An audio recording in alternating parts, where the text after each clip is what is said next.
ஸ்ரீரங்கம் நம்பெருமாள் கோயிலில் விருப்பன் திருநாள் எனப்படும் சித்திரை தேர் திருவிழா கடந்த 18ஆம் தேதி கொடியேற்றத்துடன் தொடங்கியது. தினமும் நம்பெருமாள் கற்பக விருட்சகம், யாழி, கருட, ஹனுமந்த, யானை ஆகிய வாகனங்களில் பெருமாள் வீதி புலா வந்தார். 7ஆம் திருநாளான 24ஆம் தேதி நம்பெருமாள் திருச்சிவிகை வாகனத்தில் புறப்பட்டு நெல்லளவு கண்டருளினார்.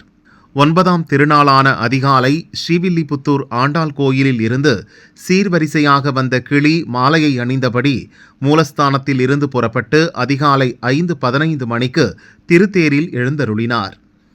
காலை 6:30 மணிக்கு ஆயிரக்கணக்கான பக்தர்கள் கோவிந்தா கோவிந்தா கோஷம் முழங்க தேரினை வடம் பிடித்து இழுத்தனர். 4 முக்கிய வீதிகளை திருத்தேர் வலம் வந்தது. பக்தர்களுக்கு நம்பெருமாள் அருள் பாலித்தார். ஸ்ரீரங்கத்தில் பலத்த போலீஸ் பாதுகாப்பு போடப்பட்டிருந்தது.